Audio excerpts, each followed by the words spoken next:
السلام علیکم طلبہ و طالبات، میں Syed Saifullah, assistant professor of Urdu, Chanchalguda Hyderabad, پھر ایک نئی غزل کی تشریح کے ساتھ میں آپ کے سامنے حاضر ہوا ہوں۔ چلیے ہم خواجہ حیدر علی آتش کی پہلی غزل کی تفہیم و تشریح پاور پوائنٹ پریزنٹیشن کے ذریعے دیکھتے ہیں۔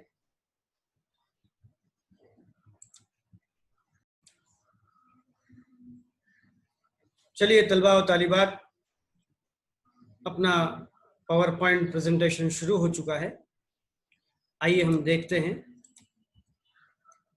مطالعہ ادب، دوسرا سیمسٹر، سال اول، برائے زبان دوم۔ آج کا ہمارا موضوع ہے خواجہ حیدر علی آتش کی پہلی غزل۔ یہ خواجہ حیدر علی آتش کی خیالی تصویر ہے، اب ہم اوریجنل تصویر تو لا نہیں سکتے۔ آئیے طلبہ و طالبات، خواجہ حیدر علی آتش کی غزل کی تشریح سے قبل ہم ان کی حالات زندگی کا مختصر سا جائزہ لیں گے۔ آتش کا نام خواجہ حیدر علی تھا، بعد میں انہوں نے آتش تخلص اختیار کیا۔ دہلی کے ایک صوفی خاندان سے تعلق رکھتے تھے۔ ان کے والد دہلی سے نواب شجاع الدولہ کے عہد میں فیض آباد میں آ کر مقیم ہو گئے تھے۔ یہی حیدر علی کی ولادت 1778 سن عیسوی میں ہوئی۔ ابھی کم سن ہی تھی کہ باپ کے سائے سے محروم ہو گئے، جس کی وجہ سے تعلیم مکمل نہ ہو سکی۔ پھر بھی آتش نے اپنی کوششوں سے اردو، فارسی اور عربی کی تعلیم حاصل کی۔ بچپن میں سپاہیوں کے لڑکوں کے ساتھ کھیلتے تلوار بازی میں مہارت حاصل کر لی۔ یہی وجہ تھی کہ نوجوانی میں ہی فیض آباد میں نواب محمد تقی خاں کے ہاں تلوار بازوں میں ملازم ہو گئے۔ جب نواب صاحب فیض آباد سے لکھنؤ آ گئے تو آتش بھی ان کے ہمراہ لکھنؤ آ گئے اور یہیں سکونت اختیار کر لی۔ فیض آباد میں ہی آتش کو شاعری کا شوق تھا، لیکن جب لکھنؤ پہنچے تو یہاں ہر طرف شعر و شاعری کا ماحول پایا تو ان کے ذوق سخن میں مزید اضافہ ہوا اور خود بھی شعر کہنے لگے، اور اس وقت کے مشہور شاعر مصحفی کی شاگردی اختیار کر لی۔ آتش خلندرانہ مزاج کے مالک تھے اور ان کی طبیعت میں قناعت پسندی اور سادگی حد درجے موجود تھی۔ 80 روپے ماہانہ تنخواہ پاتے تھے، اس میں حسب ضرورت ان پیسوں کا استعمال کرتے اور باقی راہ خدا میں خرچ کر دیتے تھے۔ کبھی کبھی فاقہ بھی ہو جاتا تھا۔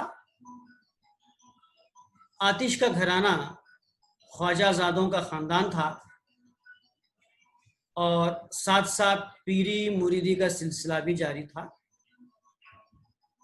جیسا کہ ہم پڑھ چکے ہیں پہلے کہ صوفی خاندان تھا، تو صوفی خاندان میں ہوتا یہ ہے کہ پیری مریدی کا سلسلہ جاری رہتا ہے، تو اسی لیے کسی کے آگے ہاتھ نہیں پھیلایا اور نہ ہی کسی امیر، رئیس یا نواب سے مدد طلب کی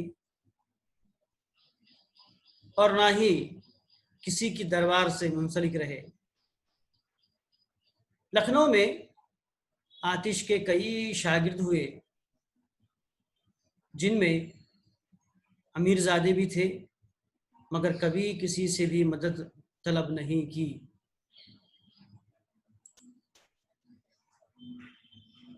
وہ ایک ٹوٹے ہوئے مکان میں رہتے تھے، ہمیشہ ایک بوریا بچھا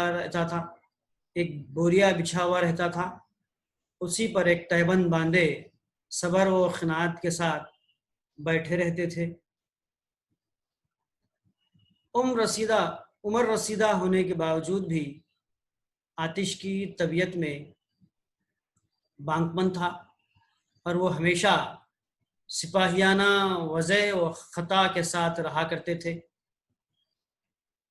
چونکہ پہلے سپاہی کی طرح کام کر چکے تھے، سپاہی تھے، تلوار بازی جانتے تھے، اور آخری عمر تک بھی وہی ان کا جوش و جذبہ رہا۔ ہاتھ میں ایک ڈنڈا ہمیشہ رہا کرتا تھا،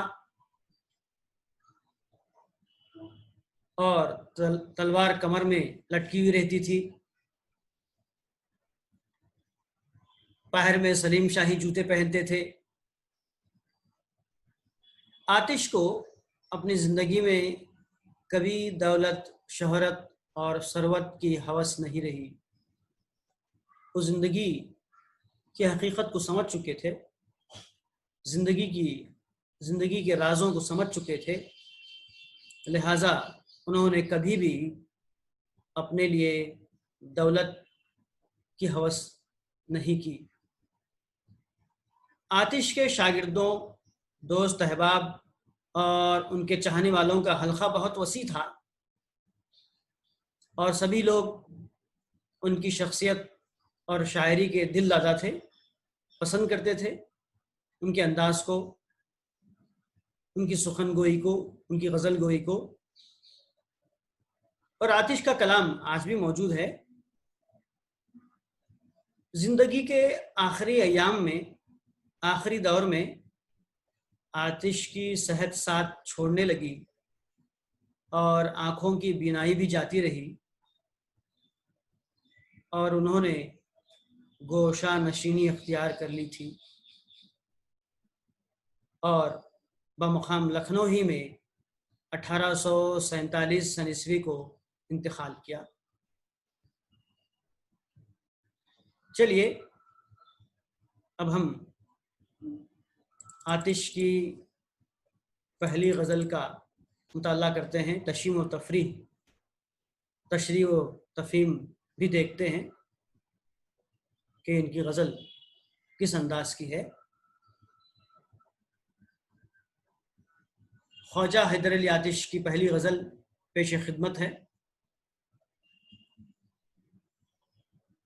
میں مطلع پڑھتا ہوں۔ سن تو سہی جہاں میں ہے تیرا فسانہ کیا، سن تو سہی جہاں میں ہے تیرا فسانہ کیا، کہتی ہے تجھ کو خلق خدا غائبانہ کیا۔ بڑا اچھا شعر ہے، بڑا فلسفیانہ انداز میں انہوں نے اپنے مطلع کو پیش کیا ہے۔ پہلے مصرعے میں کہہ رہے ہیں، سن تو سہی جہاں میں ہے تیرا فسانہ کیا۔ پہلے مصرعے میں جو انداز اختیار کیا ہے وہ مکالماتی انداز ہے۔ اکثر ہم لوگوں سے کہتے رہتے ہیں، جو آدمی کسی کی باتیں سننا پسند نہیں کرتا، کسی کی بات سننے کے لیے تیار نہیں ہے، تو اس وقت ہم کہتے ہیں سن تو صحیح، ذرا سن تو لو اپنی بات، اتنا ضد کیوں کرتے ہو، اڑے ہوئے کیوں ہو ضد پر، پہلے سن تو لو۔ تو یہ مکالماتی انداز بھی غزل میں انہوں نے اختیار کیا ہے۔ کہہ رہے ہیں کہ سن تو صحیح جہاں میں ہے تیرا فسانہ کیا، سن تو صحیح، پہلے سن تو لو جہاں میں ہے تیرا فسانہ کیا۔ اب اصل زندگی کا فسانہ کیا ہے، انسانی زندگی کا؟ ہم دیکھتے ہیں کہ انسان ایک آدم کی اولاد ہے۔ اللہ تعالیٰ نے پہلے آدم علیہ السلام کو پیدا کیا، پھر ان کی پیٹھ سے تمام آخرت تک کی نسلوں کو پیدا کیا تھا۔ تو اللہ نے اپنے پیغمبروں کے ذریعے مختلف اوقات میں مختلف پیغمبروں کو بھیجا، اور ایک شریعت بھی دی گئی تھی۔ تو ہماری شریعت یہ ہے انسان کا فسانہ یہ ہے کہ وہ اللہ کے بتائے ہوئے راستے پر چلے، غرور گھمنڈ نہ کرے، لوگوں کے ساتھ اچھا برتاؤ کرے، کفایت شوری سے کام کرے اور لوگوں کے ساتھ اچھائی کا سلوک کرے، فلاح بہبودی کا کام کرے۔ یہ انسان کا فسانہ ہے۔ تو شاعر کہہ رہا ہے کہ پہلے تو تیری حقیقت سن لے، جہاں میں انسان کی کیا حقیقت ہے اس کو تم پہچان لو، اس کو تو تم پہچان لو، اس کو تو تم سن لو پہلے، کہ سن تو صحیح جہاں میں ہے تیرا فسانہ کیا، کہ انسان کی کیا حقیقت، دنیا میں کیا حقیقت ہے، پہلے تم اس کو جان لو، تو سن تو لو۔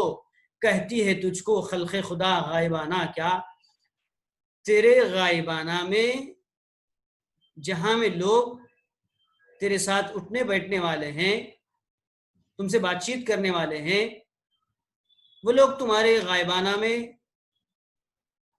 تمہارے متعلق کیا خیالات رکھتے ہیں۔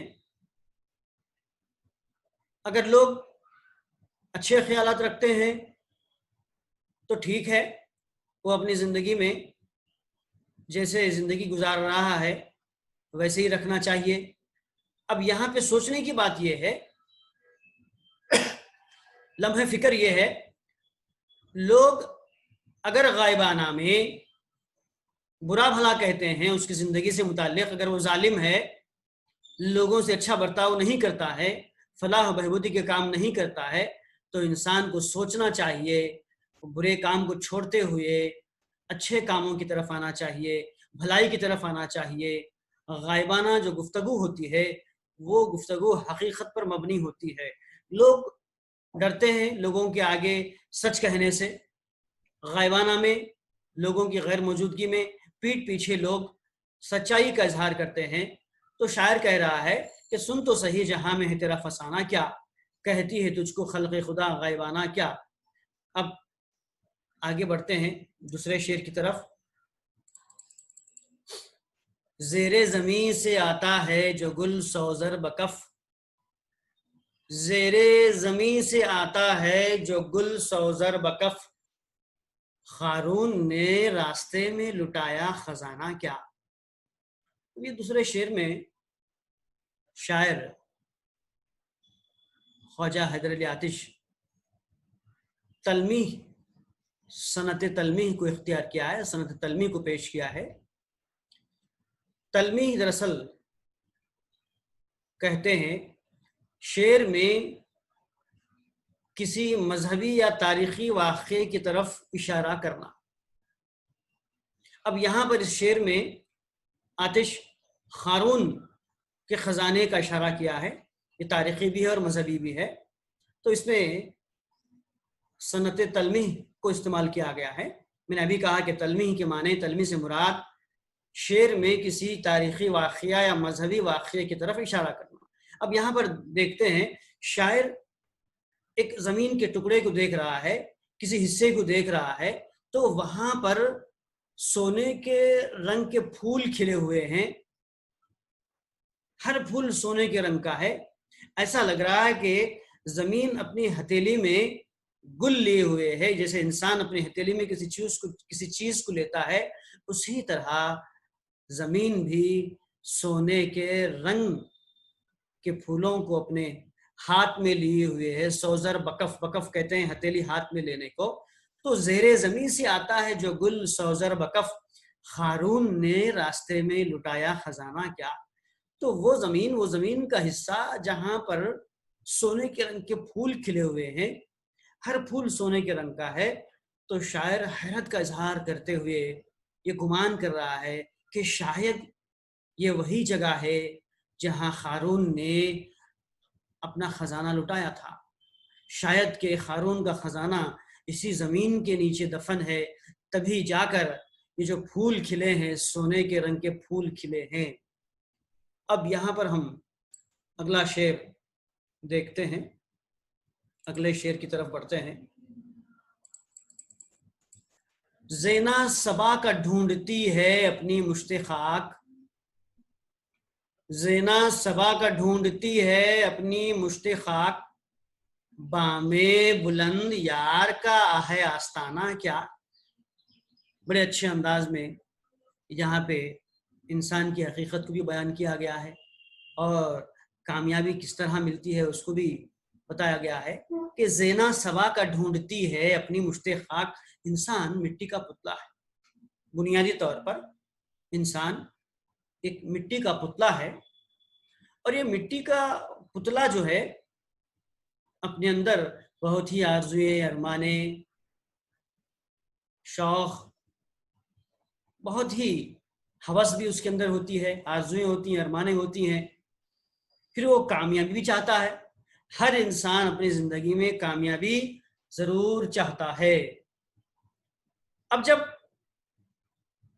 ہے تو مٹی کا پتلا، لیکن اس کی عادتیں، اس کے شوق بہت اونچے ہیں، بہت بلند ہے، تو شاعر کہہ رہا ہے زینا سبا کا ڈھونڈتی ہے اپنی مشت خاک. انسان ہونے کے باوجود بھی اونچی سیڑھیوں پر پہنچنا چاہتا ہے.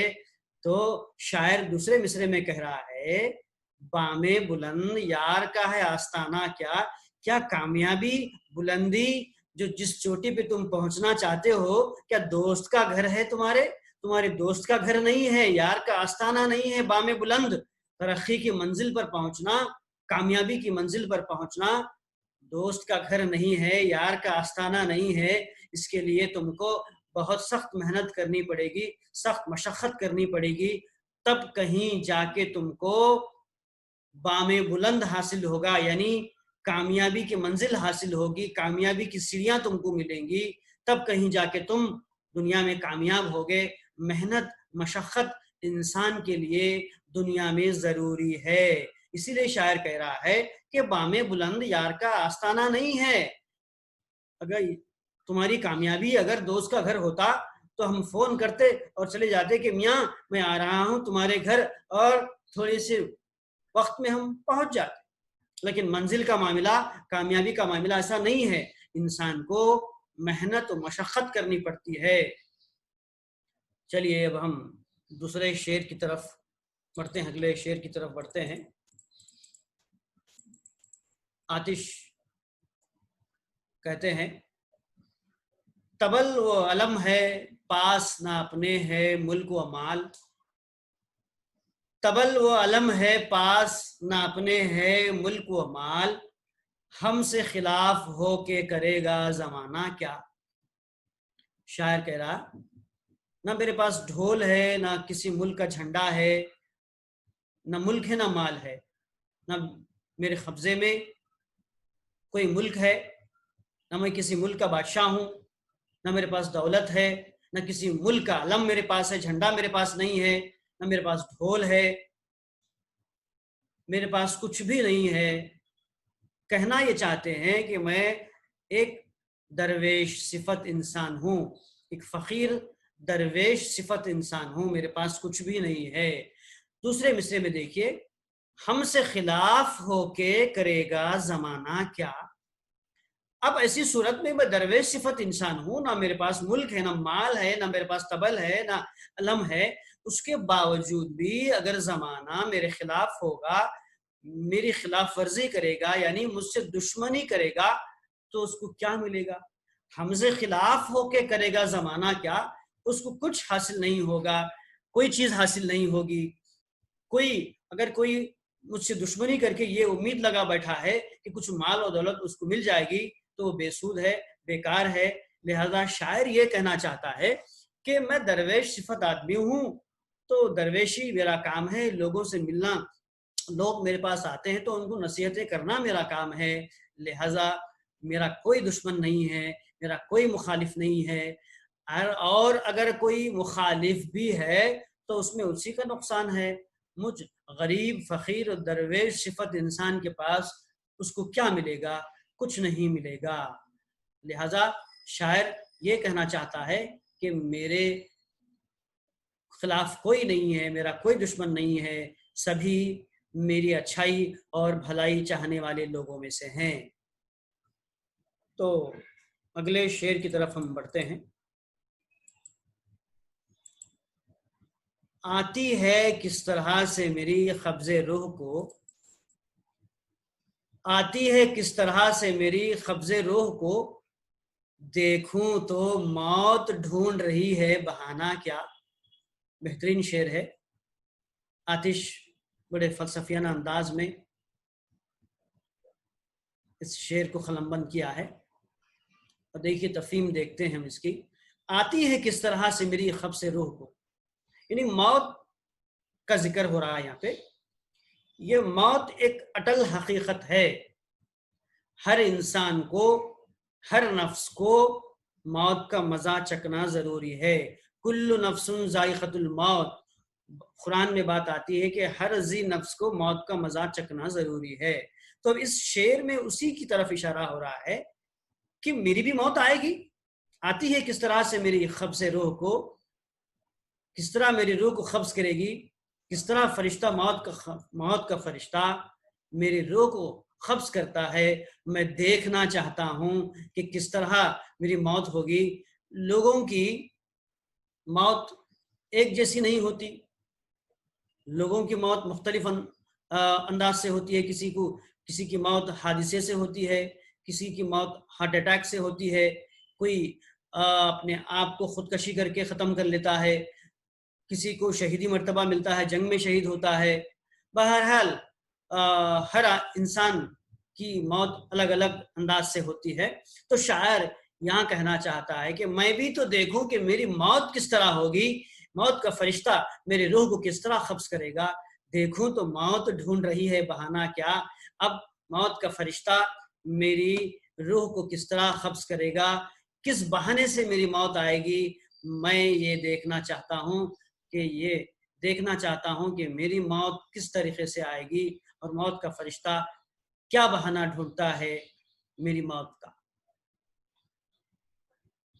اب ہم اگلے شعر کی طرف چلتے ہیں. بیتاب ہے کمال ہمارا دل حزین، بیتاب ہے کمال ہمارا دل حزین، مہمان سرائے جسم کا ہوگا روانہ کیا. بیتاب ہے کمال ہمارا دل حزین، مہمان سرائے جسم کا ہوگا روانہ کیا. ایک سوالیہ انداز یہاں پر بھی آتش کے اس شعر میں موجود ہے. آتش اس شعر میں کہہ رہے ہیں کہ میرا دل بہت اداس ہو گیا ہے، دنیا کی لذتوں سے بہت مایوس ہو چکا ہے. میں بیتاب، میری روح بیتاب و بے چین ہو رہی ہے. اب دنیا کی لذتوں میں میرا جی لگ نہیں رہا ہے.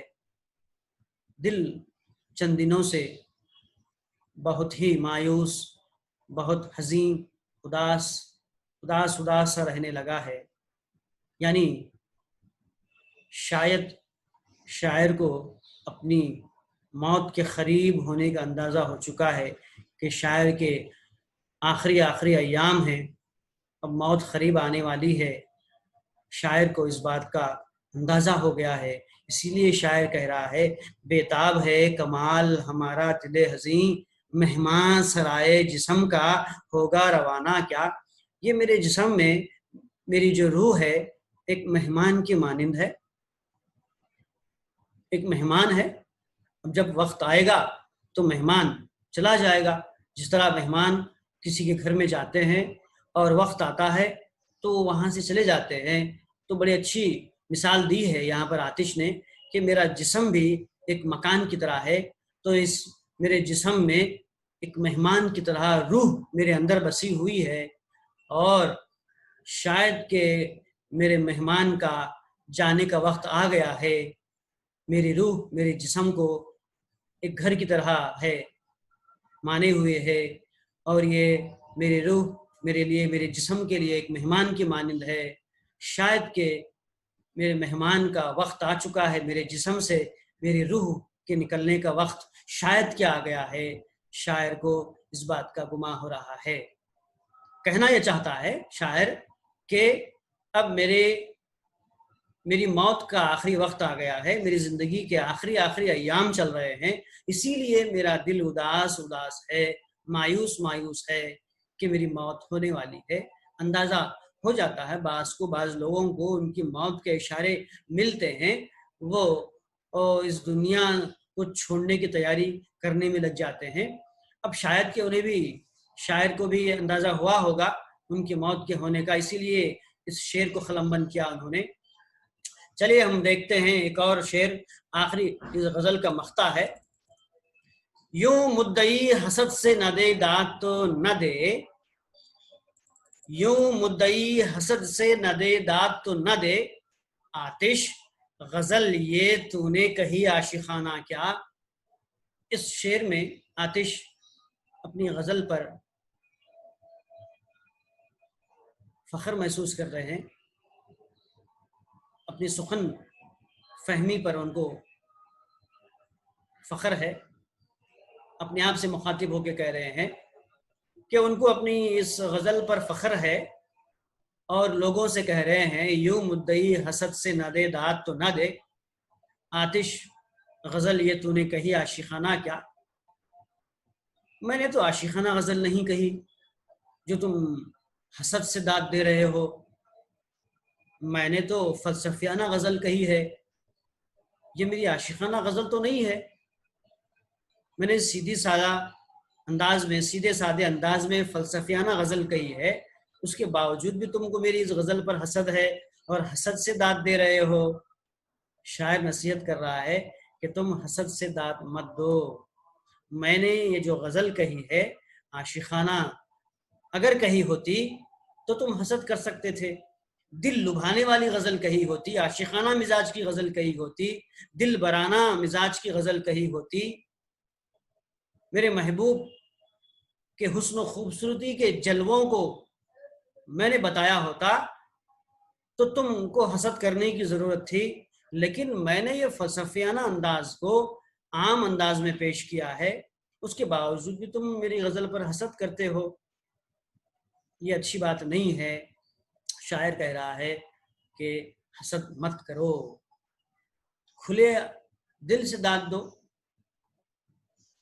یہ بات تو ہوتی ہے، ایک شاعر دوسرے شاعر کی غزل کو پسند نہیں کرتا، اب ظاہری بات ہے کسی شاعر کی اچھی غزل ہوگی تو حسد بھری نظروں سے دوسرا شاعر دیکھتا ضرور ہے، شاید کہ آتش کے ساتھ بھی اس طرح کا سلوک ہوا ہوگا، برتاؤ ہوا ہوگا، تو ان کے زبانی یہ شعر نکلا ہے، یوں مدعی حسد سے نہ دے داد تو نہ دے، آتش غزل یہ تو نے کہی عاشقانہ کیا۔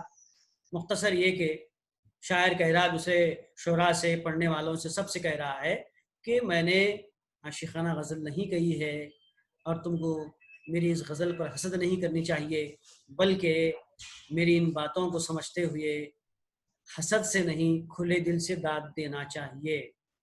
طلباء و طالبات، یہاں پر میں اس مقطع کے ساتھ آتش کی غزل کو ختم کرتا ہوں، غزل بھی ختم ہوئی ہے، اور اگلے دن میں پھر ان کی دوسری غزل کی تشریح کے ساتھ حاضر ہوں گا۔